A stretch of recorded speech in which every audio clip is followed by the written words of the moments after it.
And I'm just waiting for the YouTube to load up. Okay.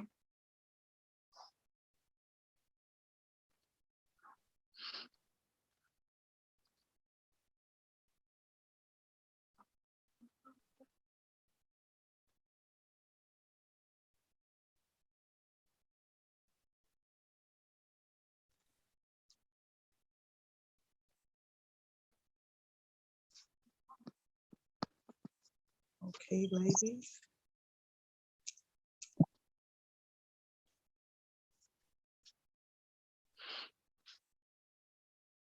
Good afternoon. We have Sister Margaret joining us.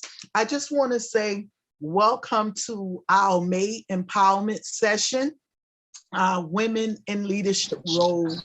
Y'all, I am super excited. Y'all know that we do the empowerment session every 20th of each month, and each month there is a different subject. So of course, May being, well, every month is Women Month for me. I don't really have a particular month, but I just picked May as a month because it was Mother's Day this month. And so I'm so grateful. I'm so honored that we have some powerful women on tonight. We have Sister Shelley, we have Lady TK. And so y'all know when I do flyers, I don't do the titles. So these ladies, they're going to introduce themselves after a while. And I am just, again, so grateful that we can come on and share with each other. We can empower each other. We can encourage each other through our transparency and through our experiences of things that we have went through. And prayerfully, everyone who joined on tonight will get something out of what we have to share as women in leadership. And I'm always, always, always, again, so grateful to have powerful women on. And y'all we was just going to dive right in because we're not going to waste any time. And y'all know this is an interactive session. So whenever we have our speaker on, they can speak, and then we open it up for questions and dialogues, and we can go from there. Again, super excited for tonight. This is the day that the Lord has made. I will rejoice and be glad in it. Let us pray. God, we thank you for tonight. We thank you for what you're going to do in this session, oh God. We thank you, Lord, for bringing women in leadership roles together, God. Lord, we thank you, oh Lord, even for the obstacles that we have faced throughout our lives, oh God. And we thank you for how you help us overcome those obstacles, overcome those struggles, oh God, so that we can share with other women, oh God, that they may be able to be strong and have strength, oh God, to conquer any and everything that they need to conquer.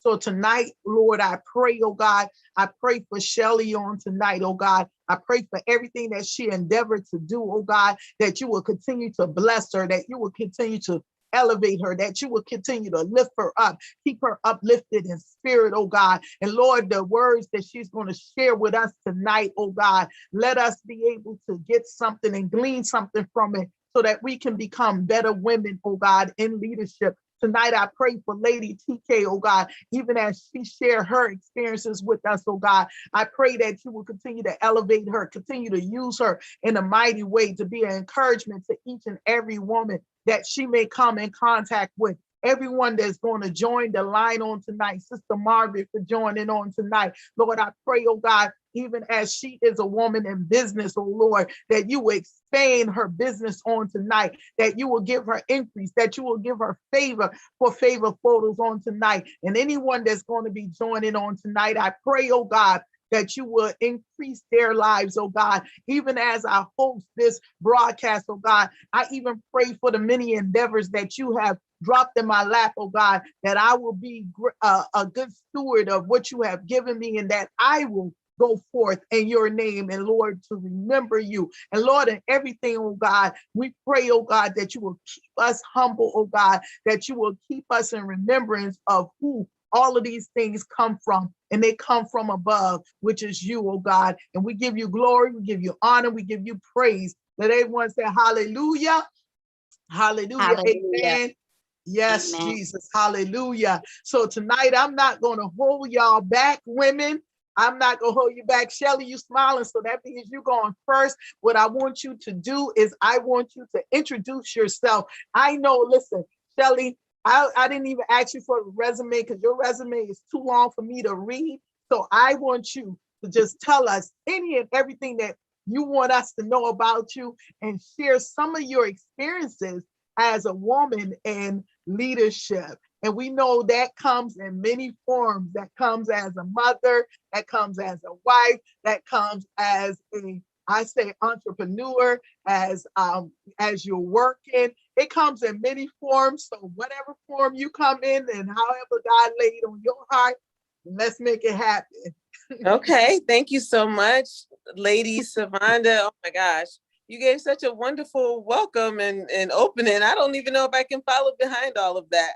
But I just want to say thank you so much for this opportunity. It's great to be here with you ladies and to let you know that nothing is impossible. Nothing is impossible if you just believe.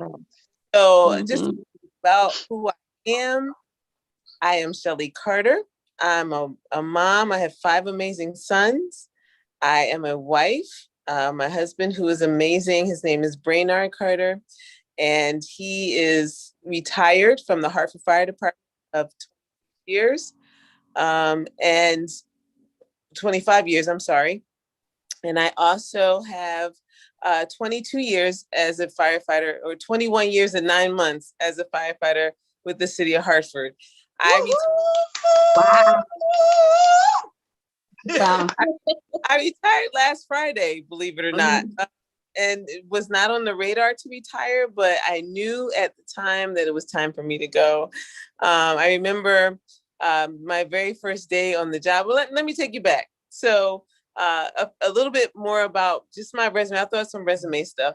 So I have a degree in journalism. I have a degree in fire administration, and I have a degree in Homeland Security, emergency management. And so I never thought that I would become a firefighter. I always thought that I was going to become a news anchor. That was my goal. Growing up, the youngest of 4 kids, my mom is my inspiration because she got her high school diploma when she was like 40 years old. And so I was able to watch that. And I said, man, she's persevered, raising children on her own. She began to work for the city of Hartford as an accountant under Mr. Kinsella in the treasurer's office. And I watched that as a young girl growing up, watching her beat out all the obstacles that were placed in her path. Now, I didn't know at the time that it was forming my perseverance. I didn't know at the time that she was, without her even realizing that she was molding my way, the way that I see the world and the way that I see life and the way I view myself. And so growing up, I was like, man, mom, she was a minister. She still is. My mom's still around. She's a minister. She went back to school, went to college. After 40, she raised her children to be good kids. You know, all of us are very productive in society. And this is all forming who I am, who I've become at today. And so moving forward, I, went to college, worked at Channel 361, was not the best thing that I wanted to do, was pushing my son down the street, and he saw the fire truck, and I was 28 years old. He saw the fire truck, and the guy said, bring him over and let him see the fire truck. He's a little boy.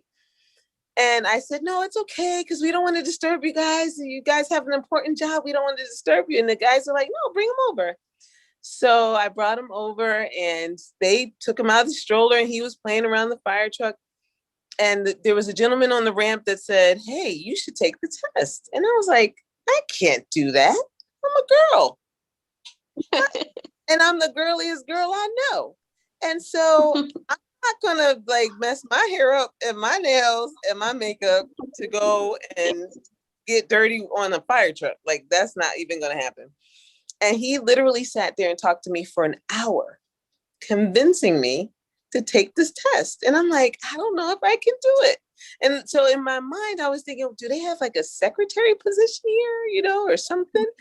And like, no, we want you to, on the fire truck. And I was just like, yeah, I don't know if that's going to fly, but I'll try it.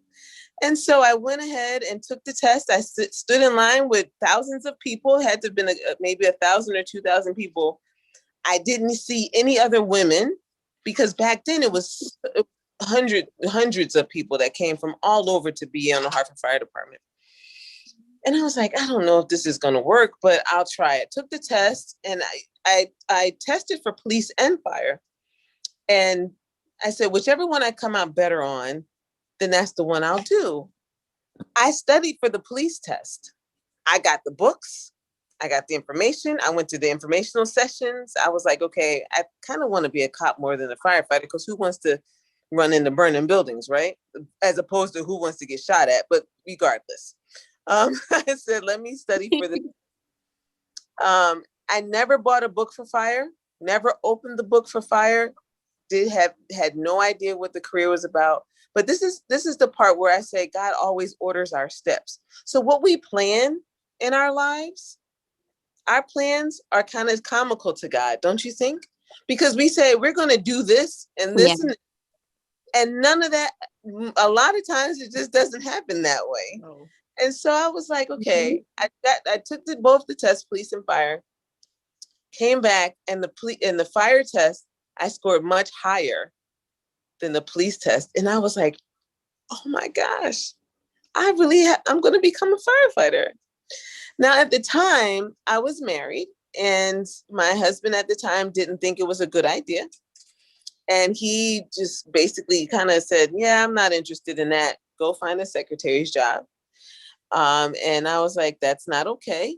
And so I never really told him that I was going to be on the job until I actually started drill school. Because first of all, I was like, well, I probably won't make it through this thing. So I'm not going to tell nobody the secret. I don't know how you could be a secret firefighter, but I was trying to be a secret firefighter. And then I got into drill school, was shocked that I went through all the interviewing process and was just shocked, was like, oh my gosh, I really am going to do this. And I have to tell you that it was the hardest 16 weeks of drill school that I have ever, outside of giving birth to my children, it was the hardest thing I've ever done. But my thought process was, I can do this. I can do this. And because there's so many people telling me that I can't, I have to prove them wrong. And that's kind of been my mantra. Like, let me just show you I can do this. And I kind of get that from my mom, because with my mom, there were a lot of people telling her she couldn't do it. She couldn't go back to school and raise kids. She couldn't go back to college or go to college and raise kids. It was impossible. And I watched her and thus forming who I am while watching my mom. And so then I ended up getting through drill school, getting on the Hartford Fire Department, was a fish completely out of water. And as much as they train us, you still have to do the job, right? You still have to be with the men in the department. The fire service is probably, I would say about 95% male. I think we have 4 or 5% female. And no one told me that when I joined the fire service. But as I began to move up in rank, becoming one of the first 2 female drivers in the history of the department, driving the trucks, becoming a fire marshal and a lieutenant, and then becoming a captain, which as of last Friday, I was the only Black female captain in the state of Connecticut. It has not been easy for me. It has not been easy for me. Let me say that one more time. It has not been easy for me, but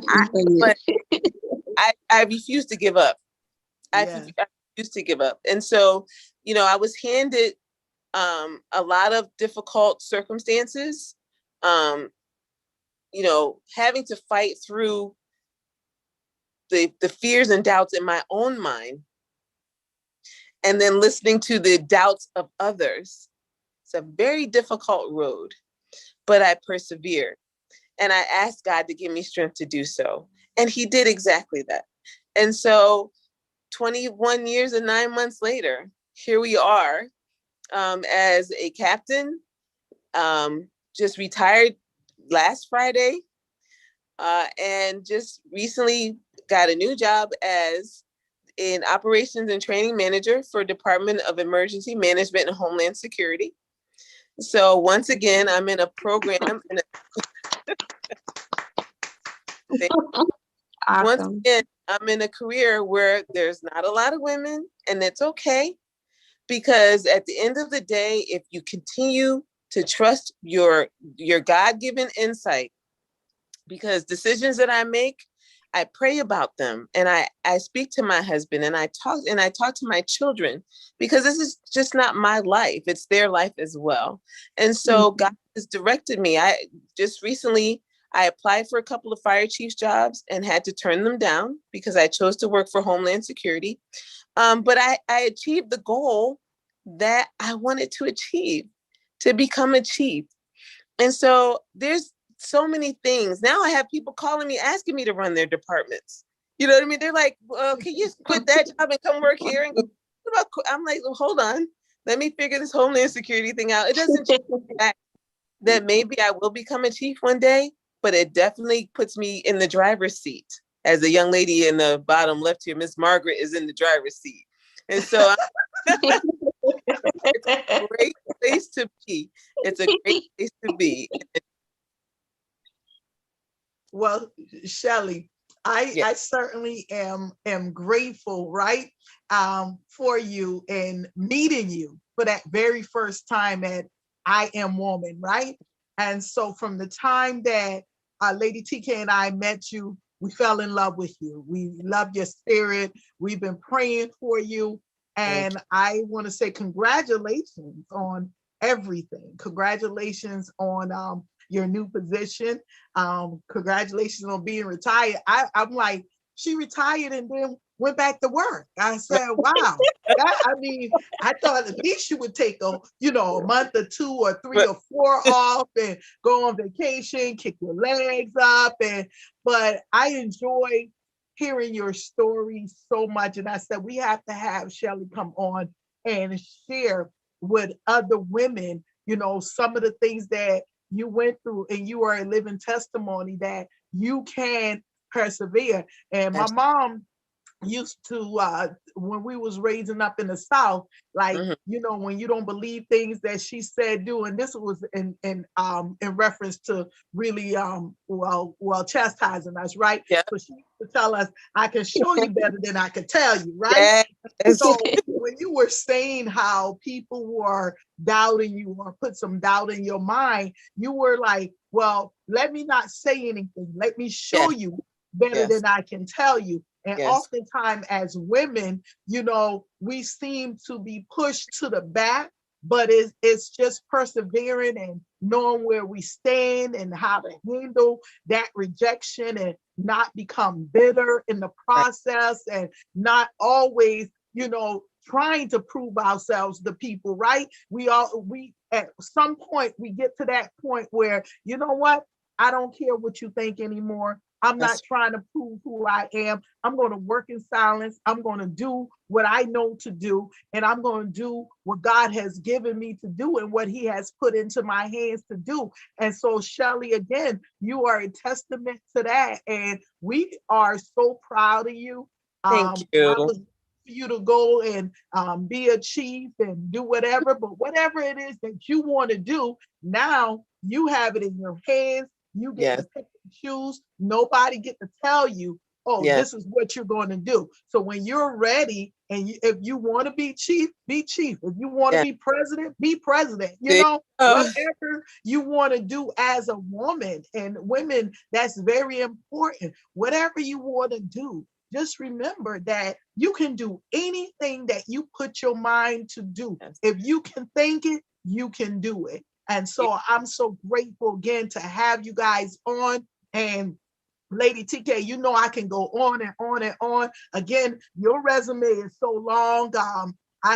Y'all have long resumes, and I'm so grateful to be in the company of you and Shelley that y'all don't even know I'm about to start that crying, but I be trying to bring my tears in But I'm so grateful and I'm honored to be among great women that are doing positive things and have overcome so many things. And Lady TK, you're married, you've been a single mother, and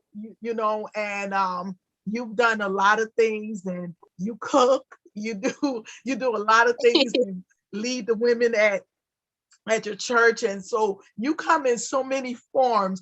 So whatever God has given you to give tonight, share with the women on tonight, and it's all yours. Thank you, Minister Savanda. And Sister Shelley, thank you for sharing your story and your testimony. I was, even before I go into it, I was just listening to you talk about your mom and how you pursued your education and your success. And I was just sitting here thinking, I started college, and me and Minister Savanda was talking, and I just have a couple of classes left, but I didn't finish it, and I got in that mindset of, oh, I have this is, they started giving me statistics and all of this, and I got overwhelmed and I quit. And just listening to you, it was like, you know what? I need to go back and pursue it and finish it. Finish what I started. So I was, inspired by that portion, and it just inspired by everything you said as a woman in your career. But my story is a little bit different. My grandmother, basically, I was like really raised under her. My mom was there, but I followed behind my grandmother. My grandmother was very inspirational in my life. I was born and raised in Hartford, Connecticut. I was always in the church. So right in Mount Olive, back then it was Mount Olive Baptist Church. My grandmother, I was here, my grandmother, my mother, my grandfather. For me, I was raised up in Catholic schools originally, and then I transitioned into like the Hartford Public School. And then I ended up having my children early. I got pregnant in high school. Like the end of my high school year, I had my daughter. And that's the time where I became kind of like rebellious. My expectation from people were I should be, this sweet girl, because very quiet. So they saw me as very innocent, and I ended up getting into some things. You know how we fall in love and we think that we're grown, and well, this man is gonna take care of us, and he's your knight in shining armor.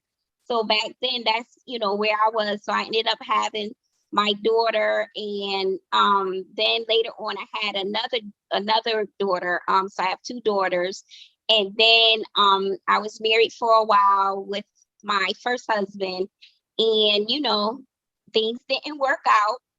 And so later on I got myself back together, and I recommitted myself to God. And I remember saying, it's something different for me. My mom wanted me to pursue, my career. She wanted me to be in corporate America, but I always had like this pull. And I didn't understand, my grandmother was very into church. Like she was in church, Sunday school, church services. She was consistently there, and I was drawn to it. I was like, I cannot stay away from church. It's something about it. And I remember always being involved. Anything that they asked me to do, I was willing to get up, to speak to the youth, to be a part of the ushers, willing worker, whatever it was. And I remember, like, again, going back out and being involved, like different things in the streets and stuff like that. My ex-husband was a drug dealer. in the community. So I started getting involved in stuff like that, knowing that I know that wasn't my character, that wasn't my life. But, you know, when you're in a relationship with somebody and you think you love them, you start to adapt to the environment that you are in. So I remember I was in that, and it was like something very tragic had happened. And I said that I have to get out of this. I have to go. And I remember leaving the situation, and not long after, I remember saying, oh, I don't think I would want to be in another relationship. You know, after you go through so much, you say, you know what, I'm gonna just be by myself. I don't want to be with anybody. And then I remember praying, and just out the blue, I met my husband currently. He's a pastor, Pastor Maurice Pipkin. And it was like night and day. I mean, this man, he was just, you know, he allowed me to feel free. He allowed me to be the woman that I am, the woman that's independent, the woman with ideas. And I didn't feel, you know, smothered. I didn't feel controlled. I didn't feel trapped. And it was something different for me. And I remember when we got together, he wasn't a pastor at the time, he was a minister. And so we were in the church, and, you know, we were just doing ministry as usual. And the Lord had called him. Well, the Lord told me, he said that, you know, your husband is going to be a pastor. So I had to go take some classes. So I went to get my degree, my associate degree in biblical studies. So I went to school. I did what I had to do. And I told him, I said, honey, we're going to be going into ministry. He was like, nah. I'm just going to be assistant pastors. I'm just going to be working in the church. I said, oh, okay. So then not long after, he said, you know, I'm called to the ministry. And we started the church. And so now it's been 8 years that we have been in ministry. Again, I'm a mother. I have stepchildren. So now I had to adapt to also being able to raise his children, you know, because we have 5 children together. And that was another transition, you know, even with my children and him, because they were used to me being the, you know, disciplinary, me taking charge of the house, because like Minister Savanda said, I was a single mother. So I was raising it on my own, and, you know, they didn't have anybody to discipline them, or anyone that was the head of the household. Was just me. So we had to transition into that. And that was a struggle, you know, trying to blend families. That, you know, that was a little difficult. But now I'm so grateful that we have grown to love each other. You know, his daughters are my daughters, and his son, that's my son, you know, and our children love each other like, you know, like they were actually raised up together. It's no separation. And you know, we taught them about, you know, loving each other. And then me being in a leadership role as a wife, I had to find my way, even in church, to understand like my position and where I am. And, you know, sometimes, you know, people kind of discard you, you know, because I'm an elder, and you know, sometimes they don't acknowledge my position. But it's okay with me, because as a woman, I understand who I am in Christ. And so if you don't acknowledge me, that's okay too, because God, you know, ordained and put me in a place where I am. And I'm not, you know, I'm not moved by anybody. You know, I don't care who you are. And it's because of, like, I believe everything that I have, you know, went through in my life. When I was 26 years old, and I shared this many a times, I was diagnosed with lupus. And that changed my life because I worked in a law firm for about 9 to 10 years. And I loved my job. And when I got sick, my doctor said that I had to leave that position because trying to work, do, and be sick. And then I was on dialysis. So I've been on dialysis since 2002, trying to work my job and do treatments right after work. He said, if you stay in it, I don't believe you're going to last. So you're going to have to make a decision. And so I had to transition out of working this job that I absolutely loved. I started working there right out of high school, and I had to leave and make a decision as a mother and as a wife and working in ministry, like what is going to be the best thing for your health. And so now it's been 18 years, and I'm so grateful that I'm still here. And I don't miss a beat because of God. God has given me strength. Let me tell y'all, when I feel weary, when I feel tired, and sometimes I feel like I can't go on, God is the one that has sustained me. Because if I don't pray, if I don't get into his word, I know for a fact that I couldn't do all these roles and responsibilities that rest on me. I know I could not do it. And it's been so many times that, I have been attacked and my body almost died like on 3 occasions. And I fell maybe 2 years ago. I wasn't walking for 6 months, and I was with the roller aid, Minister Savanda, and it was rolling me around. But I kept pressing because I know that, there is an assignment, there is a responsibility. I know that, my children, they need me, my husband needs me, my church needs me, and I want to live. I want to continue to enjoy the benefits in life. I want to travel, like you said, Minister Savanda, enjoy vacations and see things that I haven't seen.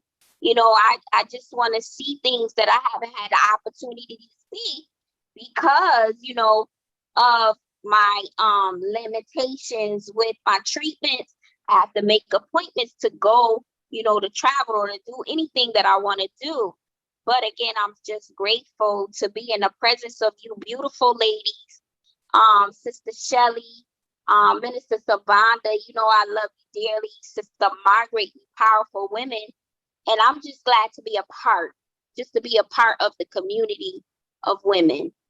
So amen. And what an awesome testimony. Now, let me tell y'all something about Sister Margaret, because Sister Margaret is a supporter. Now, y'all see Sister Margaret on the move. Sister Margaret just got in from walking. She'll be in her car. She'll tune into you when, you're doing something. She like inspirational things, and she makes no excuses for why she can't get on. Look like she washing dishes now, and she just does everything. Like I'm just so grateful for women like that. Like we are without excuse, y'all. Like we have so many things that God has blessed us with and has gifted us with. And one thing I would say thank you to Lady TK. Thank you for being there. She's another one, a supporter. Wherever I need her at, a videographer, a photographer, same thing with Margaret, stand by me, ride with me, and Shelly, we're going to put you on that bandwagon with us too. We're going to get you into doing all of these things that we do. We going to add to it. And I tell you guys, I'm claiming that vacation for us, that women's weekend away from everything where we can kick back. And Lady TK was saying to do the spas, and we have some tropical drinks. Now, I'm not an alcoholic, so I can't have no alcohol in my beverages because I don't know how I would act if I did, naturally high already. So y'all don't let me get nothing with alcohol and be drunk and acting up, right? So y'all know I like to throw in things, but I'm so ever grateful. And Lady TK, Shelly, Margaret, you guys have made it through. And I just and any one of you guys can jump in, and I'll share a couple of my testimony, because y'all, if y'all see me, y'all always know that I got my hands into something and doing something. But how did you handle some of the obstacles as you think back? Because I know it's many, some of the obstacles that were thrown your way. What gave you the strength to make it through those obstacles? I want to say something, because you just mentioned something, that you mentioned the support of the women. So being that the fire service is only 4%, 5% female, there's not a lot of us. Most departments only have 1 or 2 female employees or female firefighters. And so Hartford is an anomaly, because Hartford has, I believe it's 16 or 17 female firefighters out of 350, 340 firefighters. So that's unusual. So Hartford has done a wonderful job at pulling through the fire service, but not good enough. Okay. And so I say that respectfully, simply because we have 17 out of 300 and like 400 firefighters. And so the whole idea is, I at about the 15-year mark, when I was looking at promotions and things like that, and I'm thinking, and I was getting close to my 20-year mark. 20 years is you can retire after 20 years. And I'm thinking, 20 years, 15 years in, what have I left for other women? Because I've always been about females empowerment, female enlightenment, and female firefighters. That's my thing. So I created a girls firefighter camp. And with my girls firefighter camp, I teach young ladies everything there is to know about careers in public safety. That's police, fire, and EMS. Now, nothing like that has ever happened in the state of Connecticut. Okay. Actually, there's not really any of those in the Northeast. We have a few in the West, and there's a few in the South in the country, but there's none in the Northeast. There's none. I think Charlotte might be the closest one of a girl firefighter camp. So the name of my program is Girls Future Firefighter Camp, and it teaches young ladies ages 13 to 18. And what I do is every career path that I traveled in the fire department, I teach these young ladies. So at 15, no one told anyone on the screen that they could become a firefighter. Right. They didn't tell me. No. I was 9 years old when I joined the department, and it was accidents. And so it is my job as a senior, as a leader and a senior firefighter in Hartford, to teach young ladies that they can do this job, that there's nothing impossible. And so Girls Future Firefighter Camp started about 6 years ago. And we started with 9 girls, a wonderful lady. You might know her, Leslie McCarter. Do you know Leslie McCarter? Yes. Yeah. Yes. So she had a program where she taught young girls, I forgot where it was, in Hartford, like life skills, and reached out to me and said, and so God had placed this whole program in my heart.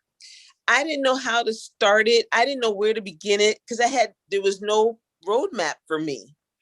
And I was sitting in my car, I was taking a class, and I was sitting in my car at lunch. I had written out the whole program. I'm gonna teach the girls CPR. I'm gonna teach them, firefighter operations, police tactics, and all that. I had it all written out, budget, everything written out. And I had probably written it 2-3 years prior to this. Wow. And I just sat on it. And I was sitting in my car having lunch. I was taking a fire class, sitting in the car, and Leslie out of the clear blue called me. And she said, Shelly, I have these girls, and I know you're a firefighter. I just kind of want you to come and talk to them about what you do. And then the light bulb just turned on. And I said, well, I got this program called Girls Future Firefighter Camp, and I've never done it, but do you think you'd be interested?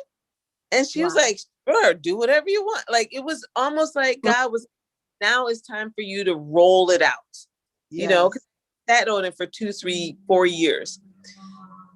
It started with 9 girls. My last class before COVID, we had 26 girls. Woo! Wow. And have Awesome. just recently, we graduated a young lady who's become an EMT. I have about 4 ladies that have become career firefighters. Wow. I'm looking to expand the program to different cities, different towns, and different states. These girls, now the entire program is free. And my husband and I pay for this program. And so we transport we feed them, we get them uniforms. They're at a live firehouse. They get to work on all of the equipment. We do fire investigations, code enforcement, fire code enforcement, public information. We train them in CPR, AED. I mean, any job that I had. And now, because I'm an emergency management operations manager, now they're going to learn emergency management. You know what I mean? And so, but I needed to create that core of women instructors, women that could teach these young ladies that it's not just me, that there's several of us out there. So not only am I encouraging the girls, I'm encouraging the adult women that are firefighters in around the state. And actually, we've had some come in from out of state. And so we need those women, the core of women that we can wrap our arms around. And so, and let them know, hey, I see that you're going through something, because I went through it. Yes. And show you the path and how I handled it. Did I become angry? Yep, I was angry. Did I want to fight? I wanted to fight, but I didn't. I handled it a different way. There's times I wanted to lay down some of them dudes at my job. You think I didn't? But I was like, like she said, I can show you better than I. My mother said, hear me, you'll feel me. Yeah, that was hers. And so was a lot of times where I went like, yo, go down with these dudes, yo, for real. But I had to remember, I had to show them better than I tell them. Yes, that's right. And so creating women friendships and relationships that can hold us up when we feel exhausted, when we don't want to go anymore, when I'm tired of the mess, because they messing with you, when you don't want to finish your degree, but you need to. So you pick up the phone, call Shelly, you know what I'm saying? And you be like, listen, I'm tired and I can't do this class no more, but I got you. Those are the relationships that we need to build. And those are the things that we need to have as women in order for us to get over the obstacles that have been placed in front of us. Amen. And Shelly, thank you so much. Amen. Can you share with some of the viewers what's the age of the girls for the girls camp? And I know we have the COVID-19 going on. Are you going to be doing that this year, or what do you foresee? So the Girls Future Firefighter Camp is girls ages 13 to 18. I am currently working on finding a location. Rocky Hill Fire Department has been phenomenal in hosting our camp. Unfortunately, I wanted it in Hartford, and Hartford decided that they weren't interested. And so I had to take it out to Rocky Hill Fire Department, and they have been phenomenal. Since COVID hit, though, I had to put the program online last year. It wasn't as successful just because it was online. It's hard to do, to keep their attention because they're kids. And so now we're back to hopefully soon post-COVID. And so I've had to move the camp later in the year, and I'm still looking for a firehouse. And so I've made some connections actually today. And so hopefully we can get a firehouse in a different town. Maybe one day Hartford wouldn't mind hosting it. That's okay, because if we go out there and start shouting out loud to Hartford and be like, look, this is something positive for our community. We definitely need this, because a lot of times we want to put a lot of our focus on the violence in the community and all this other stuff. So you done got me started now. We want to focus on that versus putting in good things for the community. And so there's there's something that we can do. We can speak to our mayor, because if you're looking for something positive within the community, yes, let's get a couple of us out there, a couple of us women writing to the mayor, talking to the mayor, beating down that door to the office and say, hey, we have a positive program. Let's figure out, I don't know how many firehouses we have in Hartford, but I know it's quite a few. Let's figure out which house we can use. And I mean, I'm one of the ones that like to just push and push and push until, and I know you've been doing all you can, but there is strength in numbers. And so I believe that if we keep pushing, we're going to get something here in Hartford. And there's no reason why that program can't be in a place where you have served as a firefighter. See, you got me started again, Shelley. I don't know, I be trying to stay calm, but this is a city that you served in, and this is a city that we serve in, and this is a community effort, and you're trying to do something positive in the community. There's no reason why there should be a no. And so let's revisit that after this broadcast, because I know we're recording, and I'm not trying to ruffle no feathers, because they like to come after you. But I'm really grateful. I'm grateful, Sister Shelley. So again, let whatever you want to do in the city of Hartford, we got to push for it. We got to push for positive things within our cities, besides marches, and I'm not trying to be funny, but we have to put some things into action, implement some programs here, something positive for the young people to do. Summer is coming around. They need to put their hands to something, because idle mind is the devil workshop, and there's a lot going on. And even me as a single parent, I wish that something like that was around when my daughter was coming up, or, my son was coming up. There's so many things that they could have been doing within the community, and just being like a woman in a leadership role. I know people see more of us now, and I want to tackle that a little bit. They do see more of us in the leadership role, because it seemed like things are transitioning. And I'm not saying that, maybe like you said, in the fire department, we're trying to raise up more women to be firefighters. I remember a time, and then this, I'll share my story, and then Lady TK, you could talk about your obstacles. I remember a time where, like you guys, I grew up in church all my life, wasn't a good girl all my life, but I was in the church and just loved the Lord. And I grew up in a time where women was not as in the leadership position in the church. It's the church that I grew up in.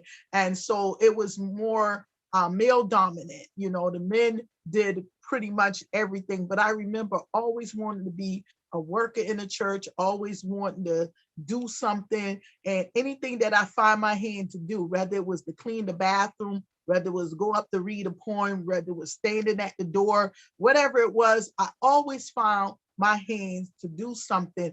And I can remember when the Lord was calling me into the ministry, and he was calling me in a church that didn't believe in women preachers.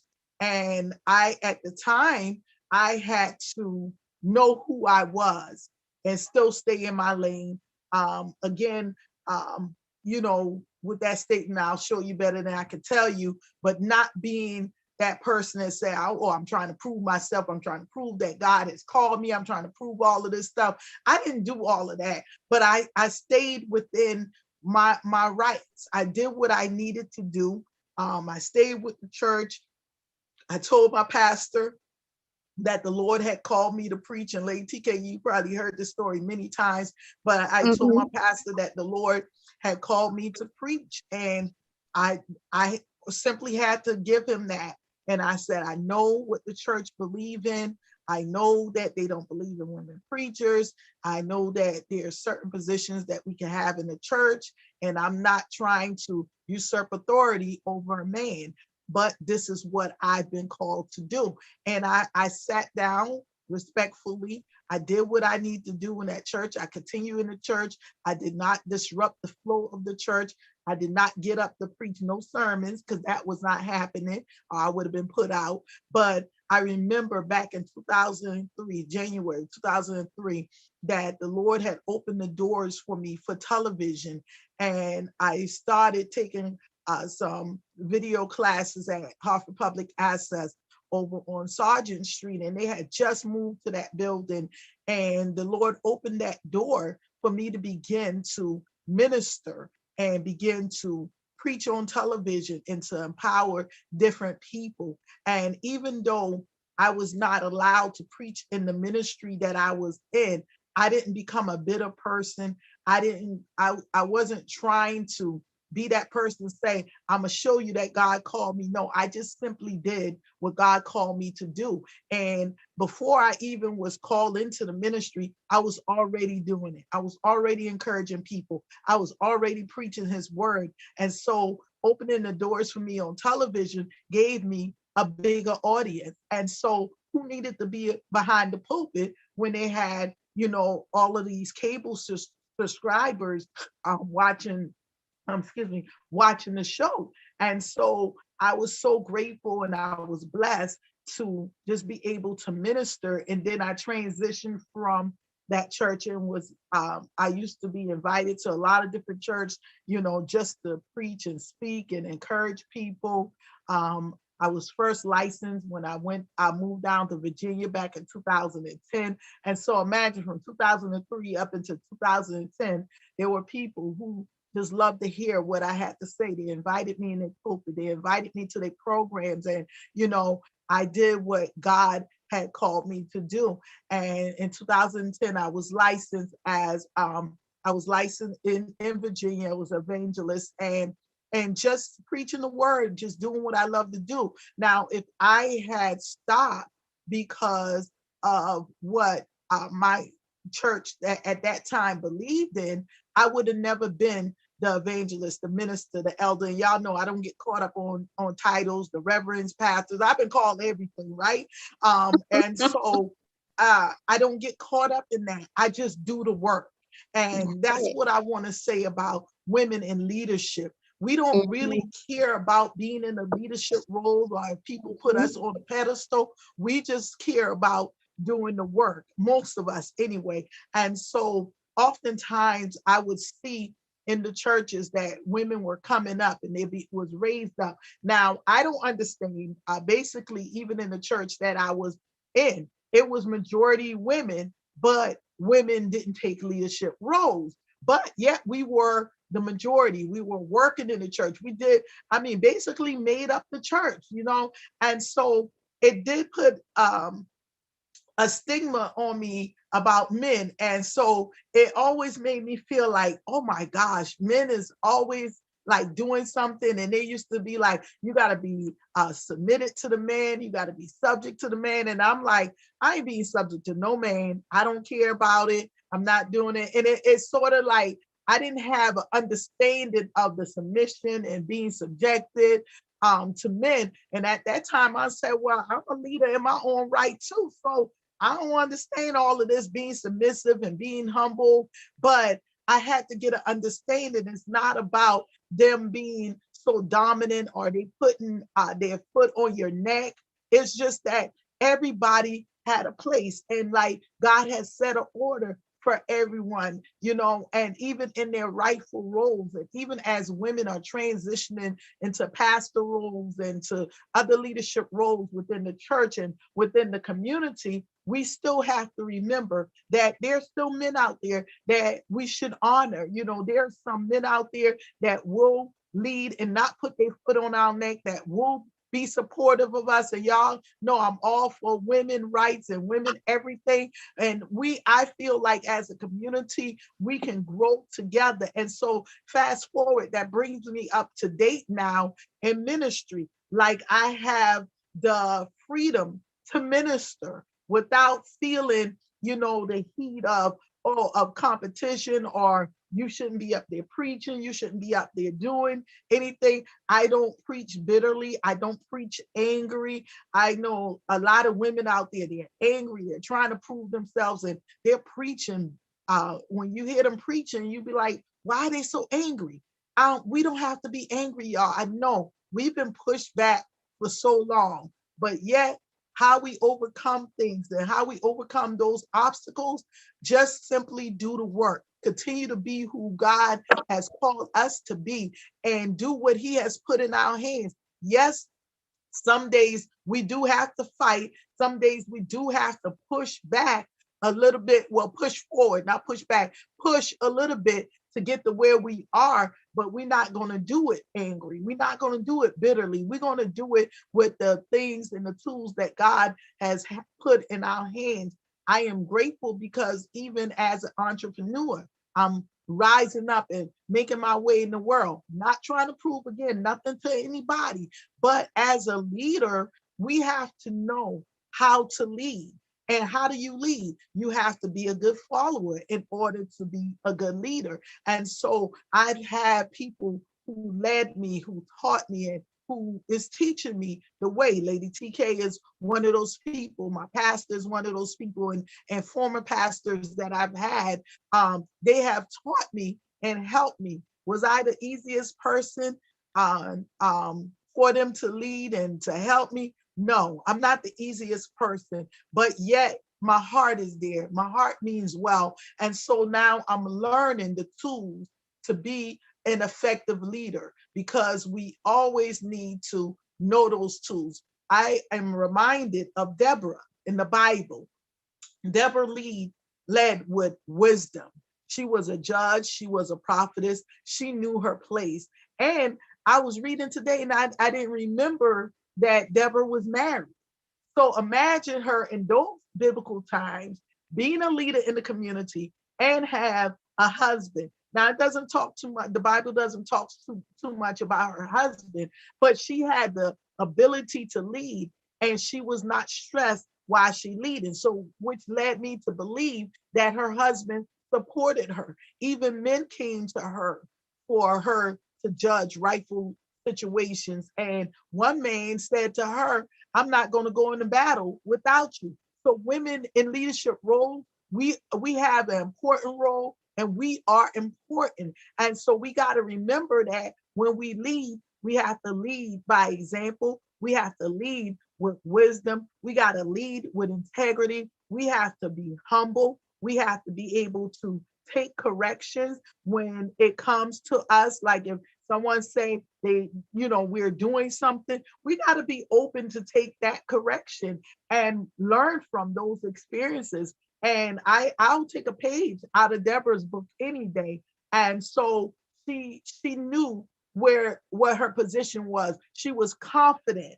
That's another thing. As women in leadership roles, no matter if this is a male dominant role, no matter what happens, a male dominant world, no matter what it is, we have to be confident in the position that God has given us. I think about Margaret as an entrepreneur, a photographer. There's many people that is in her field, but as an entrepreneur and in leadership, she has to be confident in who she is, confident in who God have placed into her life as clients. And as she snapped those cameras, I told her in church, she's a snap and praise person.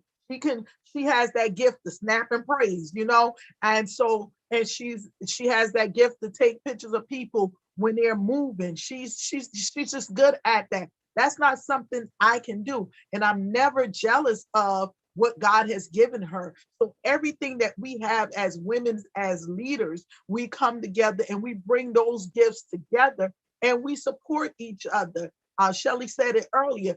That's where we gain our strength at. That's how we overcome obstacles. Never by tearing down the next. I don't care if you don't like what the person does. If you don't want to support them, move on and go to the next.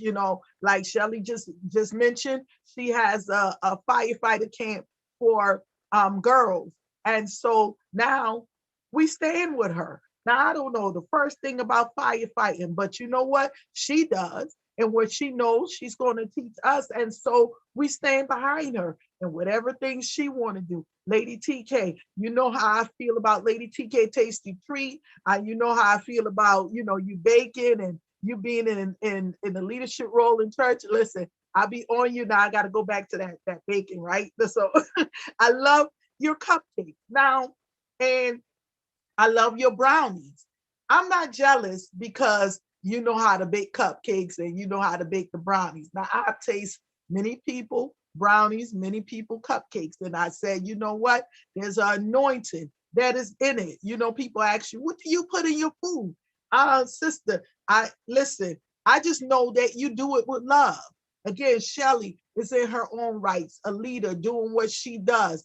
I can't do what Shelly does, but I support her. And so she do it with love. And anything that we put our hands to do as women, anything we put our hands to do, we have to do it in love. We have to have the right attitude, right? Because your attitude determines your altitude. It determines how high you're going to go in society, in your community, in your church, wherever you are. Your attitude makes a difference. And so I want to encourage you women today that are here on the line. Erica, I see you. You always support it.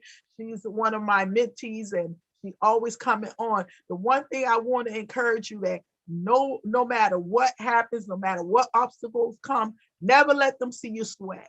Never let them see you sweat. If you must go in the bathroom and cry, go in the bathroom, cry, wipe your eyes, come back out bigger and better, and put your big girl's drawers on. That's what I be telling y'all. Put it on, pull it up, and let's do this thing because we can really do anything, again, that we put our minds to. And Lady TK, if you'll share with us how you overcame some obstacles. And Margaret, I know you've been moving around. You got your house coat on now. Get ready to chime in and jump right in, all right? So Lady TK, how have you handled a few obstacles? Now, I always say to you that you're different. I say it often, hopefully not putting you on the spot. I haven't met a first lady like you or a leading lady like you. And I watch you. In fact, Lady TK and I became friends when I came back to Connecticut. I've known her for many, many years, but since 2013, when I came back, her and I have grown closer. And I've watched her over the years, very quiet, as she said, laid back. And so I see her like comfortable in her own skin and who she is, right? And so I said, well, Lady TK, you're not too fussy. I watch you with, Pastor. I watch you how you guys interact with each other. He's more sociable. You're more laid back, and you're okay with it. And I said, well, most women, they'd be like, okay, this is our church. I'm hands on. Ain't nothing coming down in here, ain't nobody going to my husband's office, ain't nobody doing this. You're going to stop, you're going to make an appointment. But I watched her and I'm like, you nothing like that. You just be like, okay, well, go ahead, talk to my husband, do whatever. And, he ministers to the church's majority women. So he ministers to a lot of women and you're okay with that. Can you share a little bit with us about that? Before I go into that, I just wanted to even touch back on when you were talking about Deborah and a judge, and it's so weird because when you were talking, I said, God, I know that that's the place that I'm in. You talk about judging and integrity.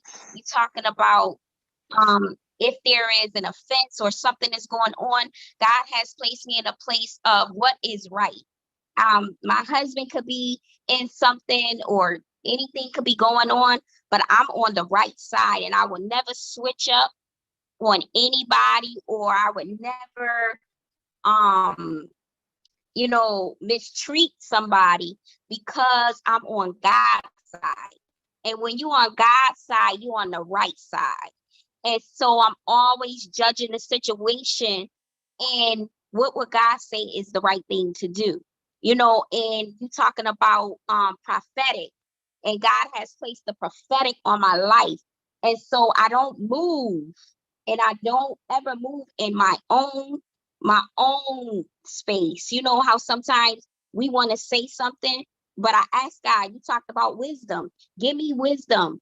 that I will be wise in every situation, because I don't want to move too fast, or I don't want to move too slow, or I don't want to say the wrong thing, because sometimes when you say certain things, you can affect somebody for the rest of their life.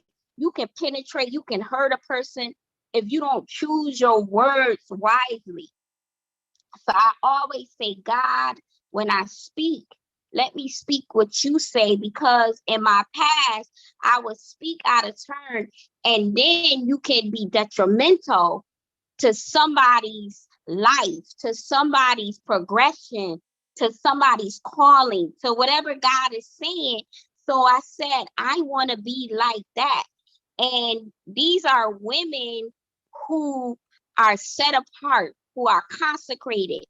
And so that is my desire, Minister Savanda, because I have lived in my own way, and I can't live any other way but the way that God wants me to live, because the way I did it, it didn't work.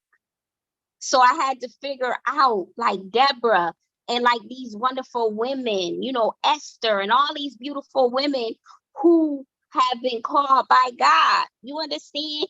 And even as far as my husband, Minister Savanda, just like I believe, now this is me, I believe just like you're called to pastor, you're called to be a wife to a pastor. You understand what I'm saying? It's not an easy thing. And a lot of women look at it and say, oh, I like that. They see the glamour, they see the attention, they see, I could be up front. But at the same time, they don't see the suffering.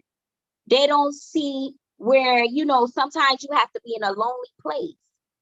Sometimes when your husband is ministering, and when he is, over different people, you have to take the low road. You have to sit back, and I'm comfortable in my own skin, even when he has to minister. Like you said, the majority of our church is women, but I know who I am. Before I married my husband, this is what I set on the table. And this is what we have to do as women. We have to mean what we say and say what we mean. So when I first married him, well, before I even married him, this is what I said. I said, now, you say you love me and I love you. You say that you want me to be your wife, but this is what I have to tell you. Now, this is where I'm at. If you want to be with me, that means you have to be committed to me. The place where I am, I have already been abused, misused. I have already been, talked down to. I've been through it all. I don't want to go through that again. I want to be loved. I want somebody to care for me, just like the word tells us. He said that the husband's supposed to love their wives just like Jesus loved the church. And how much did he love the church? Unconditionally. And he told us to submit to them, not to be a slave. None of that. Jesus, he loved us. He wasn't going to mistreat us. He never mistreated us. So that was look, this is what you have to do. And I don't want you sleeping around on me, bringing nothing to me, because my body already has been through a lot physically with my health. I don't have time for that. I'm not there. So if you want to be with me, this is the qualifications. Because sometimes you got to put your qualifications and the things that you want. You got to put your demands on the table. Okay? This is what I'm looking for. And if this is what you want, come on. We can do this. And a lot of times, like you said earlier, you have to be confident. I'm confident in who I am. I'm confident, and I'm not intimidated, or I'm not insecure about anybody else, because like you said earlier, I know my lane. I know who I am. And if you don't accept me for who I am, I'm sorry. You understand? This is all I can be. I can only be who God has called me to be, or what my ability is. You understand, Minister Savanda? And I understand that, listen, being submissive also is being humble. You understand? I had to learn humility because before I was very dominant. Like, oh, you can't say nothing to me because I'm gonna get you. I'm gonna chop you right now real fast. And then when you get married and you become in love and you know that God has given you this person, now you get giddy. You're like, all that stuff goes out the window because you love that person and that person puts you on a pedestal so you don't have to feel inferior. You feel powerful in your own right because he gives me the strength, he gives me that space to be me, you know? And I'm happy about that. It has being in that space has allowed me to be able to live, Minister Savanda. You know, even with I know it's God, but also when you're happy and you have somebody that supports you. I have my children, I have my husband, I have y'all, I have friends, I have my church family. Y'all are there for me. My church is there for me. My doctors, my nurses. I have a community of people. When you have a community of people who love you and they have your back regardless, there's nothing. There's absolutely nothing. And God as the head, the Godhead, there's nothing, absolutely nothing that you can't do and accomplish. So this is Shelly. I'm still here. I just had to drive home. So can I say something really quick?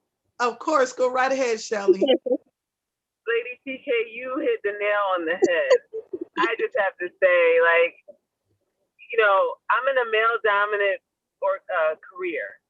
Mm-hmm. I was raised in a house where my dad didn't. I mean, I had a great relationship with my father, but he didn't live with us.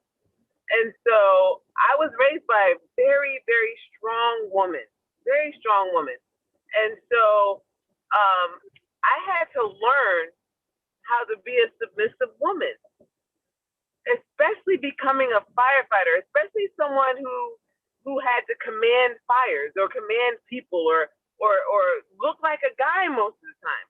Usually when I stepped off the fire truck, you know, people would be like, is that a girl? Is that a girl? Is that that's not a girl. You know, you can hear the conversation with the people that sit standing on the sidewalk. Wait, is that, or someone will walk up to me and go, excuse me, sir. And I'd be like, I'm not a sir, I'm a lady. You know, and they would be like, oh, because in all my gear, I look like a male. And so being in a leadership position in my department, you know, I realized quickly that guys, number one, don't like to take orders from a woman. That's number one. But I had to turn that mess off when I got home. When I got home, it was let me tell you, Mr. Carter is the head of my house. You know what I say? And I take my blue uniform off and I put on some pink shorts and a pink tank top. You know what I mean? And I do something to my hair and I smell good because I want him to know that he has a lady walking around in his house. And so, because that's who he married. He didn't marry Shelly the firefighter. He married Shelly the lady. And so what I do is, so sometimes women in leadership have a hard time turning it off. You know, we raise our children, we nurture our children, you know what I mean? And a lot of our husbands or men, they kind of sit back when it comes to nurturing our children and stuff like that. But I shouldn't be screaming at my boys louder than he's screaming at my boys. You know, I can't teach my sons how to be men. I don't know how to do that. You know, the man in my house teach, and now there's some moms out there that have to take that position. But fortunately, I don't have to take it. So if you have a man at home with you that is helping to raise, let him be the man of the house. Mm-hmm. My husband I just can't even imagine me walking in my house, telling my husband, now you get over there and sit down. You know, listen, you know what I mean? He would look at me sideways, like, wait, excuse me. And so, you know, I am a leader, I'm even a leader in my home, but my husband is the head of my house. And Christ is the head of our home and our relationship and our family. And so ladies, let me just say this out loud. Your husband, they don't want another man unless, but other than that, they don't want another man. They want a lady. So when you get home from work, you get your shower, and when you cooking that food, you put on some little shorts and a little tank top. You know what I mean? That's part of leadership, because having a happy home makes you a better leader. Yes. If you're miserable at home, you know what I'm saying? If you're miserable at home, then your coworkers know it. You think your coworkers don't know you miserable? If you're miserable at home, then your kids know it. Yeah. Even if you're trying to hide it, you know what I'm saying? So ladies, let me say, especially ladies that are in male-dominant fields, sweetheart, take it off and you step in that house. You go do your hair, you go get your nails done, and you get you some poom poom shorts if you need to, and you handle your business at home. Yes, you do. Yes, I'm done. Well, Shelly, I have absolutely no desire to fit in, right? Absolutely. You and Lady TK, I tell you, Shelly, I told you I fell in love with you from the moment I met you. You remind me of Lady TK because number one, y'all keep it real and y'all keep me like calm, right? So as I told you, growing up in the church, where it was just men in a leadership position. So submissive, being submissive and subjected to men were like a curse word to me. Like you said that, you like to get your head chopped off or something. And I had to learn that it didn't mean that I was any less of a woman, didn't mean that I was in any less of a position, because God had given me a position. And so just knowing what God has given you, I am so proud to know that you guys are being the ladies that you're supposed to be to your husbands. You guys give me hope, on what I need to do. And I often tell Lady TK, because, I've been the leader of my household for such a long time. And I know that I have to give up that role one day soon, and hopefully it's sooner than later, and relinquish that role to my husband to be wherever he is. Hopefully he's listening and knowing that, I feel like sometimes when men see you in a leadership role, sometimes they get intimidated or maybe, taken back by it and say, this woman is going to be a problem. He's a leader. He got this on. But you just proved to me, Shelly, and Lady TK does it all the time, that we know how to take the step back. So for the men out there, and this is a shameless plug for me, that see me in a leadership position, if you are my husband and God has called you to be my husband, I know how to fall back, just so you know. So don't think that I don't know how to fall back. I got great leaders. I got great teachers. They want me married. They want me out of their hair.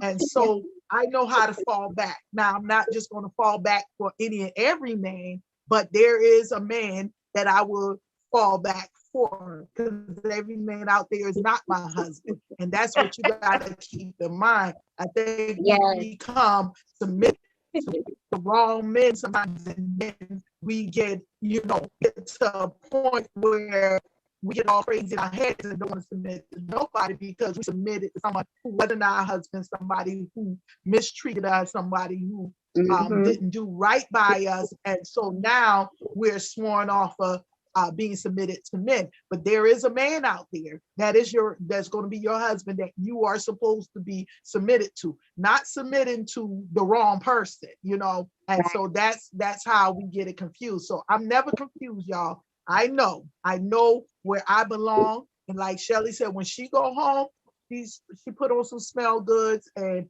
do whatever she can. And Margaret, I want you to chime in, because you're so faithful. I want you to talk a little bit about your leadership role as an entrepreneur, and just you know, in photography. She's chewing right now. What's she eating? She always eating something. Taste tester, honey. So Margaret, chime in, and I'm so grateful to have you here. Listening to everybody. Come closer to your phone so we can hear you. Oh wait, let me take off my Bluetooth today. Okay. So she's gonna. Yeah, I wanted to say something really quick. Go ahead, Shelly, while she take off her Bluetooth. Yeah.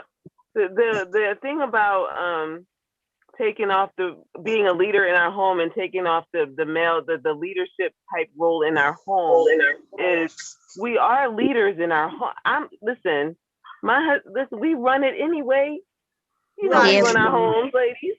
You know what I mean? Yes, but I would do. never sit up there. I don't go, well, you ain't, I don't yell at him because he doesn't do something in particular. You know what I'm saying? We, as women, as nurturers and women that have children, especially, we run our home. Right. But you don't have to make that conversation and make that known every time you walk in your house. Right. Because then you will be running it by yourself. Yes. So that's what I wanted to say. Well, Shelly, I think that's very smart, because that's a woman who already know who she is and the role that she plays. You don't have to show all of your card. I often tell Lady TK she needs to be a poker player because her face don't tell you nothing. So she knows what to do. She know how to wear that face. She know how to sit down and relax. She don't wild out. You know, Shelly, and you sharing with me.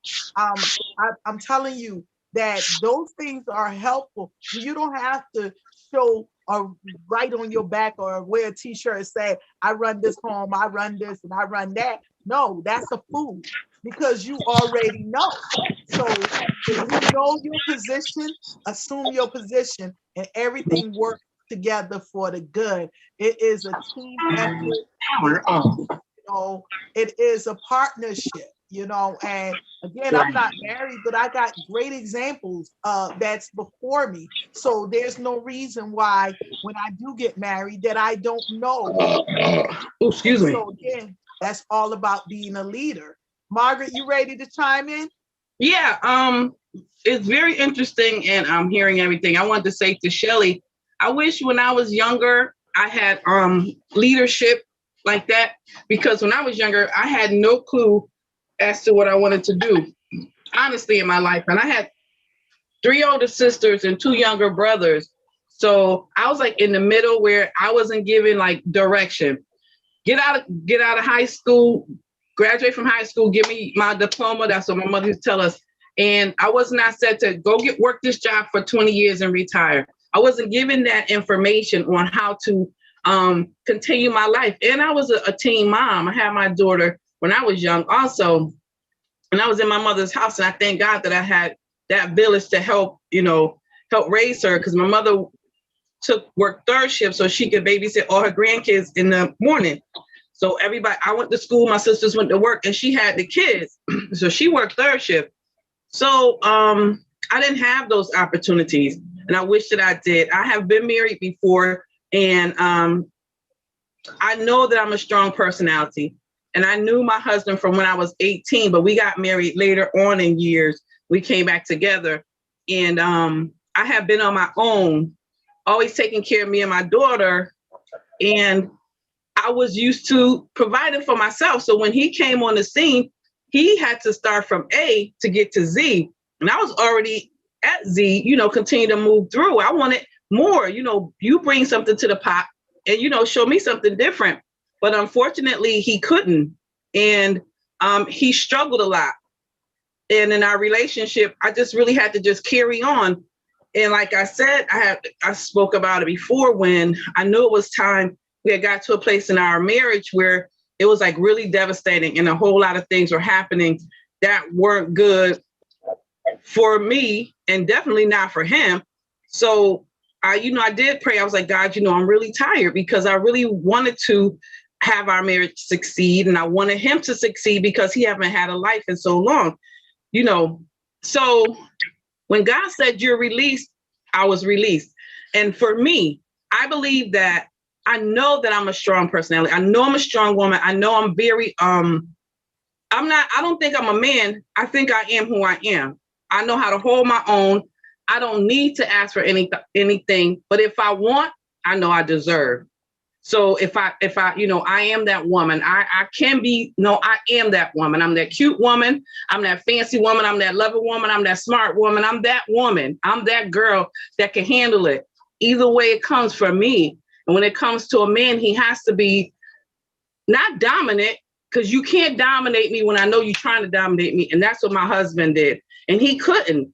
I know he couldn't, but I try to let him, do what a man's supposed to do, but you're too slow. Now, when you're moving too slow for me, I have to go ahead and do it. And he had to tell me I'm the husband. And my mind said, well, damn it, act like it, because you moving too slow for me. So I'm that type of woman where you have to be a type of person where you have to get right here with me. You have to get right here with me. You have to make me say, okay, wait a minute. Hold it. You have to make me think. You don't have to make me feel, because I know how to make myself feel, but you have to make me think. You have to work with this, because if you can't work with this, and I know I can walk all over you, number one, I'll do it till I'm tired, because there's no challenge. There's nothing else for me, and I've conquered it. But now here in my life where I am now, it has to be a person that's coming in, and we're going to be like this, and he has to come in with his own strength and love me for who I am. But I have to know I am a woman and he is a man, and he will have that respect. He will earn that respect. He will love me for who I am, because he'll understand who I am. We don't have to get to the point where you the dude, I'm the girl, you the man, I'm the woman. That's already going to be established, because for me, I'm a certain age. I don't have time for all that. So what I do now is what I want to do, because I'm free to do it. And as far as, and I just want to say that because, the women that talk about marriage and Savanda, your husband is coming. I don't believe that I'm getting married again in this lifetime, but I don't know what God has for me. I can never say what he's going to do, because when I married my husband, it wasn't something that God put together. He didn't put that together, and it didn't last. And that was fine with me. So I don't believe I'm going to get married again. I don't know what's going to happen. But as far as being a leader and as an entrepreneur, some things just come natural to me. And when God put this blessing on me, it was just that I struggled, because I believe that when I met people that were in the same business, I believe that when they said, oh, let me know, I'll help you. I believed them. And when I reached out for help, they weren't giving it to me. And when people see you start to move in a direction where they never thought you would get, they'll say something to you because everybody else around them are talking, right? But I remember that time when you said I could call on you and you would help me. And when I did, you was kind of brushing me off. So I had to learn, when I'm looking up to that person or looking at that person, I felt like I wasn't worthy, or what they had, because they had this, they had done that. They were better than I was. And I shared this, I think, with Minister Savanda before. And I was feeling very insecure. And at one point, I even told Pastor Lady TK, I was ready to lay this camera down. I was just really, really, because me, not because anything else, but because how I felt. I don't have the equipment that I would love to have. I really don't. And I know that I'm believing God that I will be, soon by the end of this year, I'll be upgraded to other things, things that I really do need to have for my business. But every time I think like that, and I go and I do an event and I see the photos, God will remind me, that's not what I said. This is what I said. When I see this photo, I see that photo, that's when I remember this is the gift that God gave me. That's my understanding. I have to come back to where he brought me the first time and showed me what it is that he wanted me to do. So I have to say, I have to believe in knowing that God, what I need, you're going to provide it for me at the right time. But being a leader, I've had 9 times out of 10 with 2 young men, Brian's son, who's a photographer. I remember when I used to do events, he will always come up to me and say, how do you do this? This before he was doing photography. Now he's doing his own thing. And sometimes he'll inbox me and ask me questions. And that's really cool because I think that's kind. And I remember how I would inbox certain people and then they would give me like a real quick answer. So I said I was very mindful of when this young man and another young man will reach out to me and ask me questions. And, I'll make sure that I answered the question the way I would want somebody to answer it for me, So I always think about that. And that's one thing. I don't want to be that person doing what God has given me to do, this gift that he's blessed me with, and having someone want to do it. Because Justice even, reached out. Justice and I have helped her in a few things. I don't want to be that person that when I get to where I am now and only going to go higher, I don't want to be that person when somebody could say what I'm saying right now. I reached out to Miss Margaret. I asked her this and she didn't do this. She didn't do that. No, I don't want to be that person. I've never been that stingy, self-consumed, conceited person. But being a leader in my field, I had to learn it's me. It's not photographers. And I learned this from being on a platform with international photographers shooting Hillary Clinton. When they pull me up on the platform and I didn't have to jockey for position. This lady said, you might have to jockey for position because they're really whatever. They pull me up, push me to the front. Now that's somebody that knows who they are and where they are and comfortable in their business, their position, and what they're doing. They're comfortable with their product. They know what they're doing.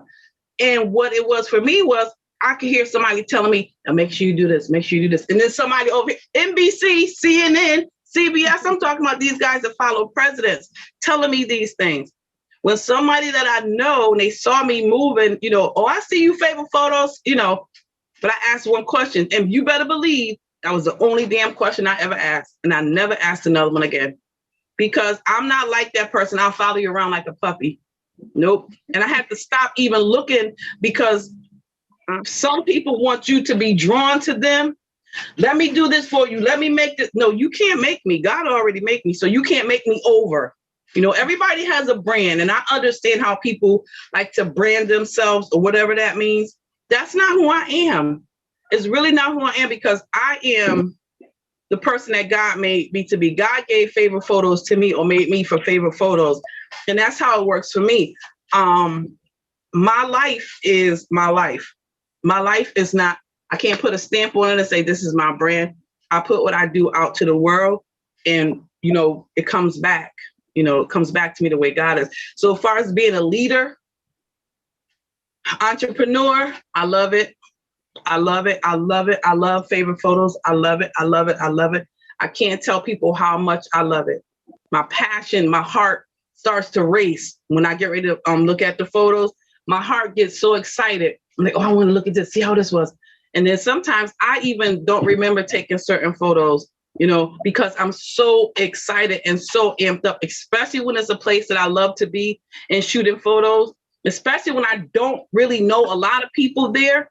And then I see a lot of people that remember, I see my picture on your, that's the gratification that I get.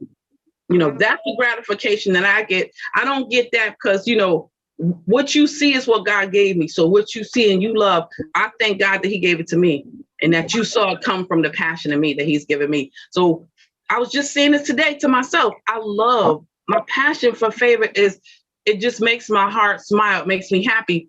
So when I was with NBC yesterday shooting photos, they had a photographer, a videographer, and the lady from the weather was there interviewing Lady Carrie. I'm still sitting in the places like Bishop Dismore said I would be. You're going to be in places where people are going to be here, but you're going to be right there with them. So I had to think to myself, when I'm looking at this lens that this guy has, I know it's 2 G's, I know it's 2 G's, and I know one day God is going to give it to me.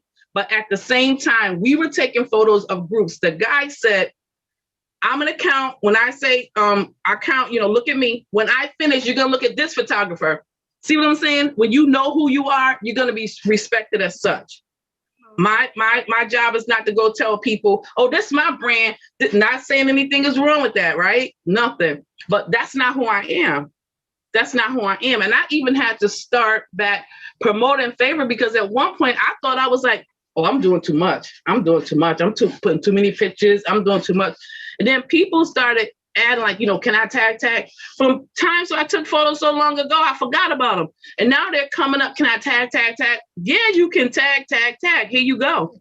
But I don't know what I do, who I am, and the leadership role that I play. To whoever sees me as such, I just hope that I'm doing the best that I can do so that they could, do whatever, their next step in their career is, or their passion for what they do. Because photography is something that I couldn't do anything else. I couldn't bake. Don't even think I could bake a brownie. Y'all see, I made a BLT with avocado. I'm good at that. Margaret, I can make some baked I'm gonna have to cut you short right there, because you know how I know your time was up. I knew your time was up when you said to bake the brownie. So we're gonna have to cut you off. Oh, that part. So only Lady TK, I ain't gonna be right. Lady TK, we cut her short. Make the BLT system. No brownies, all right? But that's not my ministry. That's not my ministry. That's not your ministry. Stay in your lane. I was just gonna say this real fast to Sister Margaret. The photos that were been coming up, I had said they're classic. Yeah. And the thing is I remember God saying that, you don't have to be like everybody else, because sometimes he gives us his eyes through our eyes. You know what I'm saying? And I know, like, some of the photos that you capture is like the beauty and the essence of God seeing that picture. You capture it, and it's a classic. It's a classic piece, and it's just like he said that we're created in his image, in his likeness, and you have to be okay with who you are. You don't have to fit into nothing that everybody else is doing. That's what makes us unique and different. And that's, what have people drawn to you. And your timing is going to happen for you. You know what I'm saying? And you're going to be in the right places where you need to be. And you need to just be okay with it. Right. I agree totally. And you're 100% correct. Yeah. And I like the fact that you said about the eyes, because, I'm sorry, go. I'm just saying, when God is in something, it's everything. Nobody can take anything from it. It's a masterpiece. And I have learned that. And I, with all of the women, and just listening to Sister Shelley and everybody is in their rightful place, because we all talked about God. That's what we in common. God is in it. So if he's in it, let me tell you. Right. Boom. I agree. And and that's true, because I remember I was having some issues with my eyes, right? So I'm looking through the lens, and I can't look in the lens as if, it's an eyepiece. But I kept saying, I always say, God, let me see what you see. Let me see what you see. And when I really couldn't see out of that eye, I was like, oh Lord, help me. Never knew that there was a little dial on my camera that could bring everything like sharper, closer. Never knew. And that day I discovered it. And at the same time, it really still made me appreciate, because half the time y'all don't even know. My eye was watering. I couldn't see. I said, well, Lord, on the wing and the prayer, let me click this photo and somebody will come out clear. And it's true. And I have to always pray, God, let me see what you see. And then when I do feel discouraged in those times, in those moments, and God will quickly remind me, because I will want to wallow before, but even now, if I think something, God will quickly remind me, it's me, it's not you. I'm using you, but it's me, not you. I'm using you. You're not using me. It's amazing that you made that point, because I often say, for the position that I hold now, and for the positions that have been offered to me since I left the fire department, and when did I say I retired? A week ago. And so for the positions that I've been offered since I left, it's bigger than me. My sister says to me all the time, she goes, Shelley, because I didn't ask for any. I didn't ask to become a firefighter. I didn't ask. It was not on my radar. I didn't ask to become a operations manager. not on my radar. You know what I'm saying? But she was like, that's because it's bigger than you. Yeah. It's, this is what you're doing, this trailblazing that you all are doing is bigger than you. So it's not for us, and it's not for our own glory. It's for the glory of God to be shown and revealed. And so people are watching us. It's funny that you said something like, unfortunately, we had a line of duty death in New Haven just the other day. A week and a half ago, a firefighter lost their life in New Haven. Yeah. And, I pray for his wife and his children and his family, right? But, normally I would be marching with my department, but I'm no longer in that department. Now, I can still, as a retiree, I can still march with my guys. But I was I was standing there minding my business. And someone came and grabbed my hand and said, "You're going to stand here." And I was like, okay, and I was with some of my coworkers and my staff, and I was like, okay, no problem. Wherever you put me is fine. When I looked down on the ground, I was like, I'll wait. I wasn't looking around. Like I didn't want a position. I didn't want a position. I just was like, I'll just follow the leader. You know what I'm saying? Yes.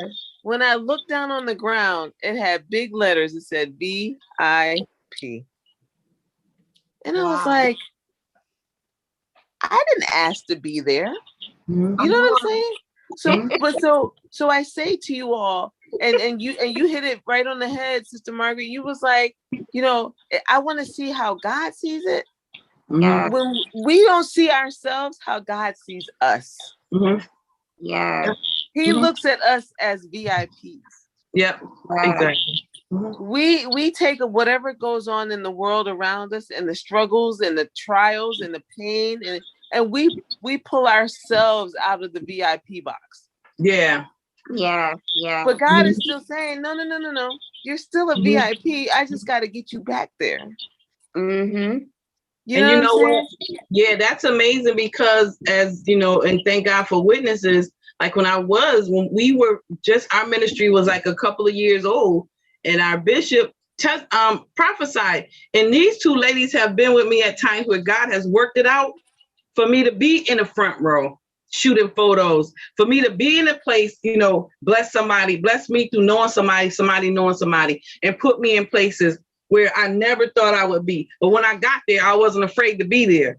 It was as I knew I had to be there. I remember that one time where I saw William Murphy. I left my wallet in the car, get in line. Anytime you go to church, you need to bring your wallet inside. Somebody gonna ask you for some money for something. So Minister Savanda had her card. She said, you go down there and you get them $5. And when you go down there, you stay there. Don't come back. And it was like Dion Kippin, Donnie McCarthy, William Murphy, Tasha Cobb. It was like all these wonderful people that I got to shoot photos of, right? Yes. And nobody said, get out, move out the way. Nobody, and it was just like, man, I get there, I'm there. It's nothing that you can do once I'm in the box, because now I'm in the zone, I'm ready to go. Yeah, they're like letting the bull out. Right. That's right. I'm ready to go now. Yeah, I get excited. I'm like, yup, here we go. Yeah, and that's how I get. I just get like, oh my God. Lost your phone. Yeah, the wind blowed out the window. Okay. The wind blowed out the window. But that's just how it is, and that's how it has been. And I'm just like, grateful that God has done it that way and not me myself, because I know I would have messed it up a long time ago, because I wouldn't have been as focused. But it's what I love to do. I can't see me doing anything, and I have jobs, but that right there, where's my passion, and I get paid for it. And I learned to know what my worth was. Being an entrepreneur, I had to learn what my worth was, because I was like, oh, I got you. Now it's like, this how much it is.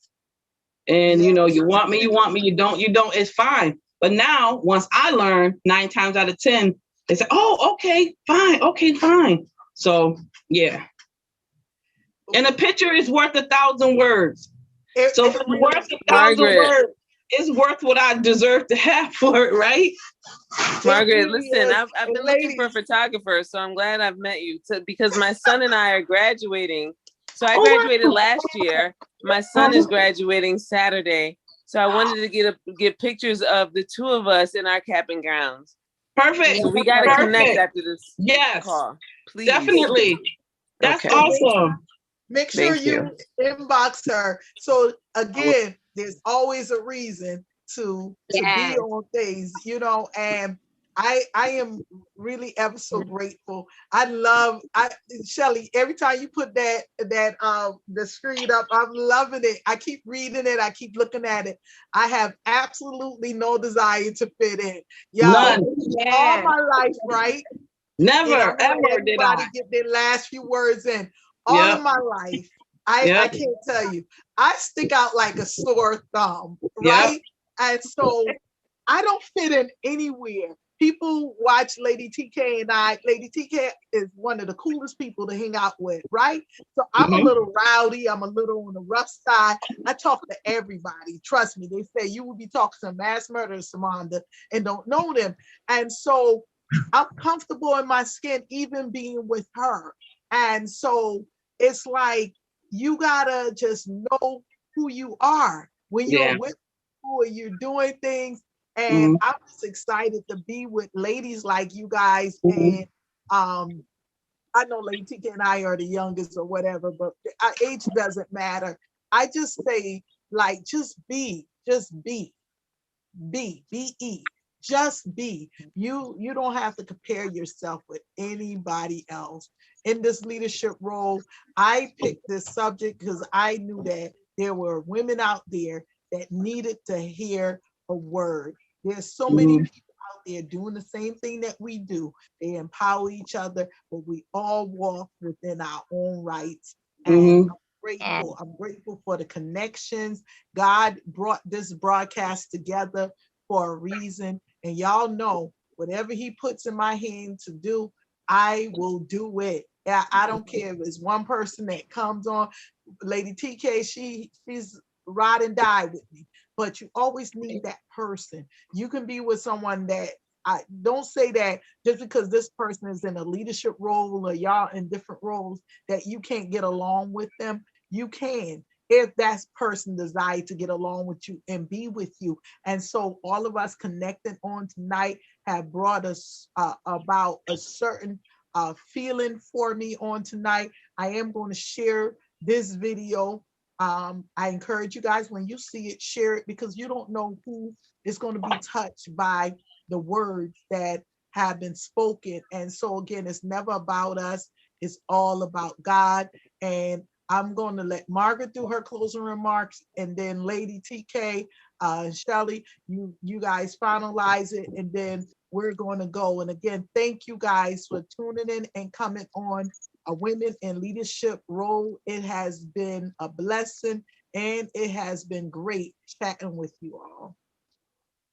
Awesome.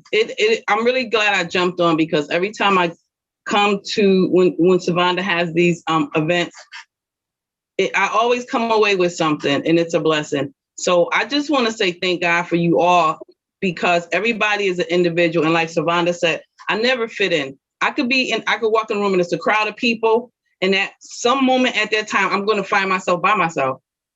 Right? I could always say, like, how do I walk in this room and there be so many people? 1 minute I'm talking, next minute I'm by myself. Because God has set you aside, crazy. I had to learn from a young age. I never fit in. And people always thought, oh, she just did. Yeah, I'm that. But I knew I never fit in. And I learned that it was okay. It was really okay, because there was no place for me to fit in.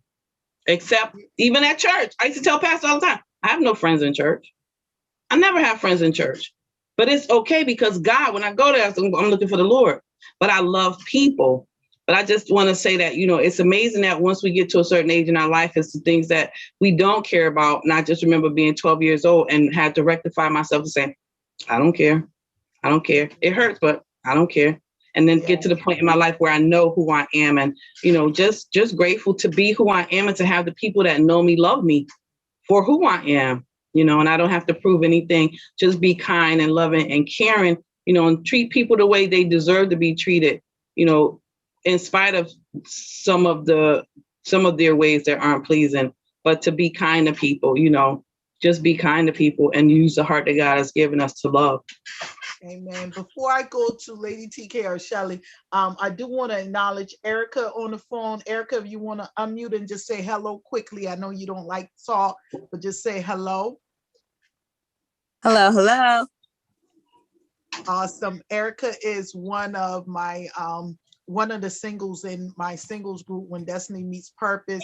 She always come on, her and her mom, they always come and support us. So I just wanted her to say a quick hello. And she is listening, you guys. And actually Erica is the youngest out of us all. So but she always come on and she always support and she's always listening. So again, thank you, Erica, for being such a great support system to me.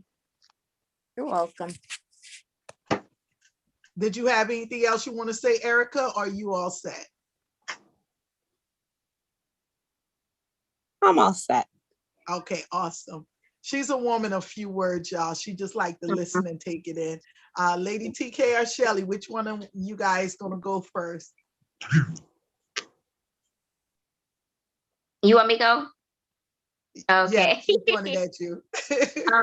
I just have enjoyed myself on tonight. And again, I want to thank you, Minister Savanda. Even when you were saying how, you're the one that's more outspoken. And the thing that I have learned with our relationship and even a relationship with you, Sister Margaret, and now meeting Sister Shelly, I have learned to appreciate everybody in a rightful place. I I just like to sit back and I like to observe and find out people's character, what makes them tick. I'm that person that pays attention if you having a bad day or if something is going on, because I pay attention and I appreciate, friendships, and I appreciate women in my life, because from my past, being hurt by so many different relationships, now I've learned how to love everybody in their places. And I'm just so grateful to have built a relationship and a friendship with you, Minister Savanda, and you, Sister Margaret, because I know that is true. And in this season, I want to be around true women that are going higher, because I'm looking for women that are role models, that are doing things, because I aspire to do things in my life. And so they say you need to be around people that are like-minded. And my mind is, in a certain place. And I'm looking for people in women in relationships that are the same. And I'm just so grateful for this opportunity to be able to be a part of this. Minister Savanda, you've been doing this, and I just encourage you to keep doing it. It's 5 of us on the line, but it's going to grow. Don't stop. When God gives us something in our hands, sometimes we have to go through obstacles and stuff, and we have to go through things because He's fortifying us and trying to make us strong and make us have tough skin, because there's so many things and roadblocks, and different things that He want to say. Are you going to endure? Are you going to, when I give you something, are you going to stick with it? And He wants to know that, I'm going to see this thing through, because I know that I given you this vision. And when He gives us a vision, He wants us to do what He has called us to do. So you just keep doing what you're doing with your When Destiny Meets Purpose, with your books, with taste testing. You do a lot. Also, all the things that you do, I can't even list it. There's so much that God has given into your hand, and don't give up. Sister Margaret, the same with you. Sister Shelly, the same with you because you inspire so many young women. And even if I would have known, my daughter always talked about when she was like in 5th grade at Martin Luther King, I want to be a firefighter. I want to be a firefighter. And they discouraged her. Now she's a nurse. And they discouraged her and was like, oh, then they started talking to her about a nurse. But she always was saying, I want to be a firefighter. I want to be a firefighter. And even to this day, she's like, Mom, remember when I said I wanted to be a firefighter? But she's a nurse. And just like you, if like Sister Margaret said, Minister Savanda said, if we would have had those people, those women who poured into us and spoke that into the lives of our young Black girls. You know what I'm saying? To say, oh, you don't have to just be a secretary. You don't just have to be this, but you can be this. It's so important. So keep spreading it and doing what you're doing. All of us just keep doing it. We have to. We can't give up no matter what happens, because like you said earlier, we got these young women, young people, even young men, young boys, they looking up to us. And so I'm good here, Minister Savanda, because I could keep going on. Amen. Sister Shelley? Well, it has definitely been an honor and a privilege to sit with some amazing ladies. And Sister Savanda, thank you so much for including me in your family of amazing women. And I know this is the first time we've done this, but I'm sure it will not be the last. I do want to say that, we are leaders, and whether you're leading 1 or 10,000, you're still leading. Amen. And so we have to walk with integrity. We have to hold our heads high. We have to be empathetic and be concerned about one another, and making sure that we are all okay. Yes. We are all okay. And so whatever your gift is, whatever your talent is, don't hide it under a bushel. Don't bury it in the ground. Work the work that is given to you while it is day. Yes. Because when night comes, no man can work. And so let's do what we are called to do. That is to lead. However you need to lead. Like I said, whether it's 1 person or 10,000, you are called for that purpose in time. No one in this planet can be you. Just think about that. No one has your eyes.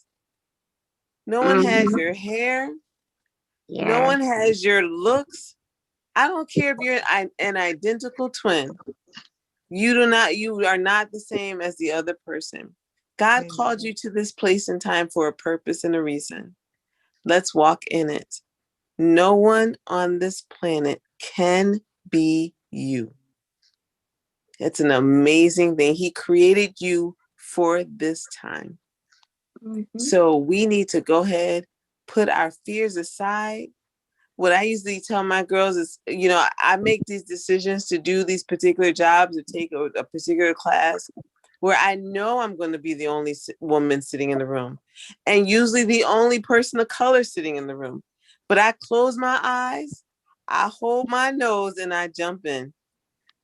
Amen. And I usually come out on top. And so I say, stay encouraged. Stay encouraged. Don't give up. Don't quit. You're amazing. God has favored you, and you are a blessing to bless someone else. Thank you so much, Savanda, for this time. Thank you. And again, thank you, women of God. We have completed 2 hours. Woohoo! Let's give God some glory, because anytime we can sit down 2 hours out of our busy schedule, everyone is busy, to sit and conversate with each other. It is a blessing. And again, we're looking for greater things ahead of us. I can't wait for Margaret to tell the rest of her story. I can't wait for the rest of Lady TK's story to be written out. I can't wait to hear the rest of Shelly's story. I can't wait to hear the rest of Erica's story, because Erica, even though she's not talking, she is observing. And I can't wait because Erica is in great positions and God is elevating her. And I'm so grateful for you all. I want to say y'all have a spirit-filled evening. And I can't wait for what? That Women's Weekend where we all sitting back, relaxing in the spa, drinking our favorite drinks, Yes, eating our Lord. favorite food. It's coming, you women. It's coming. So somebody going to put that in motion when we can get that break for that weekend. And we're going to do it, women. We're going to do it. God bless each and every one of y'all. Y'all have a spirit-filled evening. Thank you. You too. God bless you. Good night. God bless you all. Good night. Be safe.